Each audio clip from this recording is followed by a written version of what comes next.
Bien. Ah non, mais moi, je suis la dernière, je vais prendre mon temps.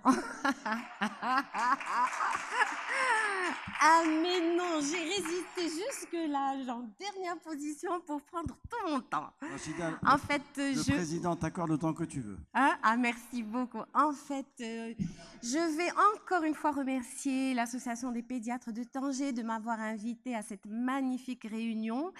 Et je remercie surtout l'assistance d'avoir vraiment patienté pour m'écouter. Et ça me fait vraiment, ça me fait chaud au cœur, honnêtement. Bien.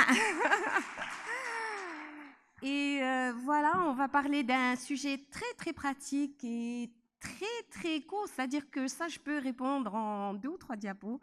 Mais en fait, on va faire quand même une petite démarche diagnostique. Quand j'ai appelé Khalid, il m'a dit qu'il faut que tu sois pratique, précise, et on veut des réponses. Bon, alors c'est la toux nocturne isolée de l'enfant. Quelle place pour les nébulisations? Est-ce que vous voulez que je vous réponde tout de suite ou là, on va aller petit à petit? Bon, la toux, vous savez que c'est un problème hyper angoissant pour les parents.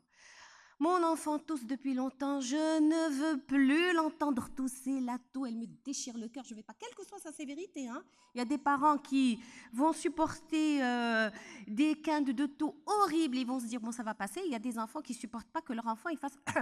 Donc, c'est vraiment compliqué. Et ça, c'est il y a beaucoup de, comment vous dire, d'étiologie et en fait, ça nécessite quand même une démarche clinique et paraclinique rigoureuse quand on veut arriver à un diagnostic. Et en fait, le niveau des explorations et du traitement dépend de l'angoisse des parents et du médecin. D'accord. Donc, il y a beaucoup de situations qui sont très, très rassurantes, mais on voit une surmédicalisation des enfants. Bien, de quoi on parle? Vous avez ici les différents tours et il faut vraiment les préciser parce que c'est important. Alors, où est-ce qu'il est le petit pointeur? Ah, voilà. Il marche? Non, il marche plus. Ah, si, il marche. Oh là là, mais après ça recule. Non, non, je veux pas le faire marcher.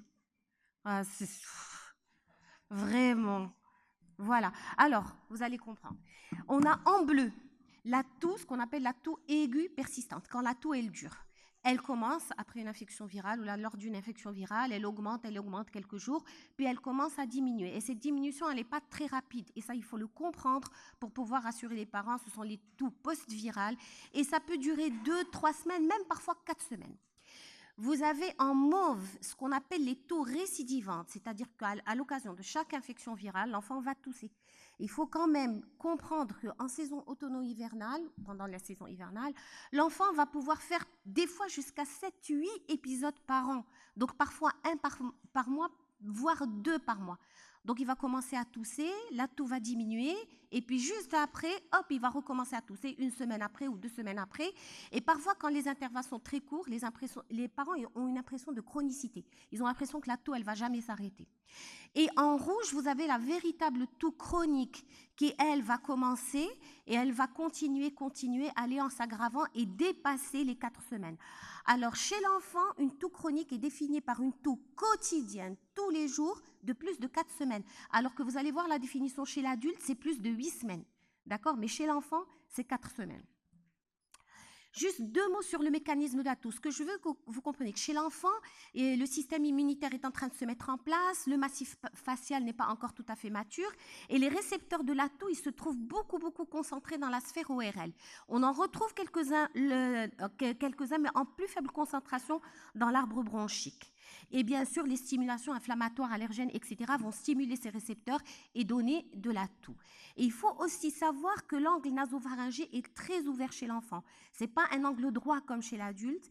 Et donc, un écoulement postérieur des sécrétions est très fréquent, voire pratiquement systématique lors des rhinites. Et dès qu'on a les récepteurs qui sont titillés par ces sécrétions au niveau du larynx et de la trachée, ben, ça commence à tousser. Alors, on va juste s'attarder un petit peu sur cette plaque, juste pour vous dire que moi, alors attendez, moi, ce que je vais traiter, c'est cette partie. Mais ceci dit, pour pouvoir traiter cette partie, il faut éliminer tout ça. Donc, quand on a une histoire de tout prolonger chez l'enfant, il faut faire une histoire clinique détaillée, il faut préciser les caractéristiques de la toux. Alors, est-ce qu'elle est sèche? Est-ce qu'elle est grasse? Est-ce qu'elle a commencé il y a très longtemps? Ou là, ça fait pas si longtemps que ça, 2 ou 3 semaines. Est-ce qu'elle est que nocturne? Est-ce qu'elle est diurne et nocturne? Est-ce qu'elle s'aggrave avec l'effort? Bref, c'est toute une caractéristique que vous allez trouver dans les livres de sémiologie. Je ne vais pas la répéter ici. L'examen clinique, très très minutieux, pour rechercher ce qu'on appelle les signes d'alerte ou les signes de gravité ou les signes qui vont nous orienter vers un diagnostic. Et puis, une radio du thorax de face en inspiration, expiration si possible, parce que ce n'est pas toujours facile chez l'enfant. Et en principe, avec l'histoire clinico-radiologique, on peut arriver à un diagnostic. Alors, soit on a des signes d'alerte présents avec des situations cliniquement évidentes. Et là, vous voyez il faut compléter le bilan orienté. Et là, on a une multitude d'étiologies. Je vous ai mis les principales, celles qui sont les plus faciles à diagnostiquer.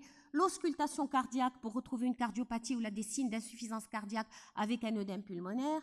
L'asthme, quand il est typique avec des bradypnées expiratoires et des sifflements et des gènes respiratoires. Le corps étranger bronchique, quand on retrouve dans l'histoire clinique, il faut toujours rechercher le syndrome de pénétration chez un enfant qui a commencé une toux qui est prolongée, mais qui l'a commencé à un moment précis. La tuberculose chez nous au Maroc, elle pose toujours un problème. Donc, rechercher l'asthénie, la fatigabilité, la fièvre un petit peu élevée, les sueurs nocturnes, c'est important. Et puis, faire la radio du thorax, bien entendu. Une compression de l'arbre bronchique par des adénopathies, par une tumeur. Il ne faut pas oublier l'anomalie des arcs aortiques. Une radio simple du poumon peut nous orienter en ne montrant pas le bouton aortique à sa place.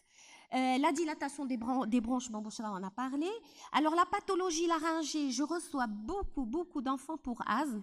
Et quand on les écoute tousser, c'est typiquement au laryngé ou laryngotrachéal. Ce sont des toux rauques, aboyantes. Parfois, il y a un stridor carrément, mais ce sont des enfants qui nous arrivent avec des corticothérapies inhalées traitées comme asthme. C'est comme ça, ou bien vous avez des toux comme ça dans vos cabinets, ou bien c'est des enfants qui toussent.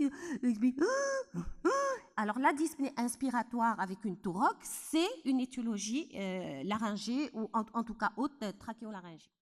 D'accord? Et puis, il y a l'obstruction chronique des voies aériennes supérieures, ce qu'on appelle le syndrome d'apnée du sommeil de l'enfant.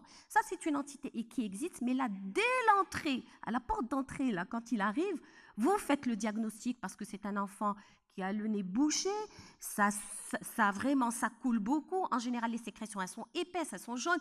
Il a une respiration bouche ouverte, comme ça, tout le temps. Et vous l'entendez respirer, sa respiration est audible. Et il ronfle carrément, même réveillé. Et puis, il a ce qu'on appelle un adénoïdisme, enfin, le cou un petit peu enflé là. Et puis, quand vous l'examinez, vous ouvrez la bouche, vous avez un jetage postérieur purulent, ou en tout cas très épais. Et des fois, vous avez des amygdales énormes. Et ça, c'est direct l'ORL. OK? Bon, la liste est très longue, mais je ne vais pas m'attarder là-dessus.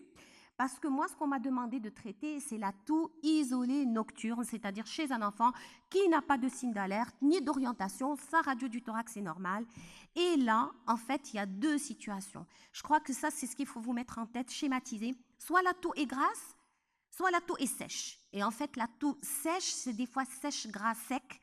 Et en fait, si la toux est toujours grasse, c'est une entité. Si la toux est le plus souvent sèche, c'est une autre entité. C'est ce qu'on va discuter maintenant.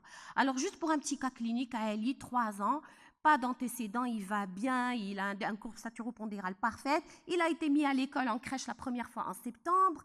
Il y a une rhinite allergique chez le papa, mais il tousse, surtout le soir. Les parents sont désespérés. C'est moins fréquent la journée, mais c'est surtout le soir. Ils ne dorment pas, plus personne ne vit. C'est une toux sèche, parfois grasse. Après, elle redevient sèche. Elle s'accompagne très souvent d'une rhinite séreuse.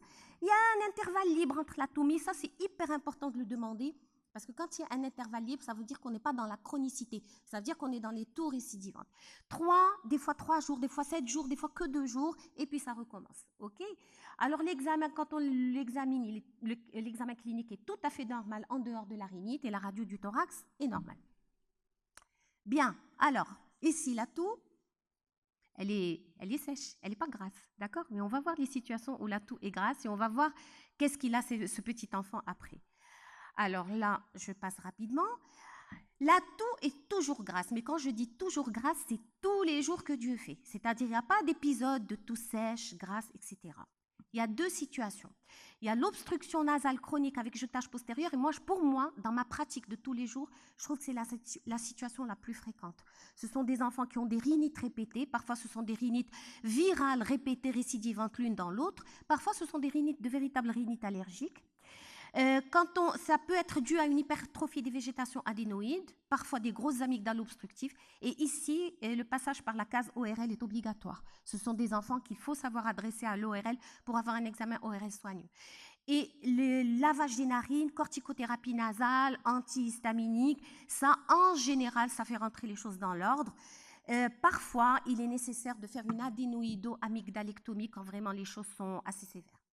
La deuxième entité, quand la toux est toujours grasse, et professeur Cohen en parlait hier, et Beauchois en a parlé tout à l'heure, c'est la bronchite bactérienne persistante. Alors, c'est une entité maintenant bien reconnue, c'est la Protracted Bacterial Bronchitis des anglo-saxons. C'est une toux grasse quotidienne, continue, isolée, pendant plus de 4 semaines. C'est-à-dire qu'il faut vraiment que ce soit chronique et qu'il n'y a rien d'autre autour. L'enfant tousse gras.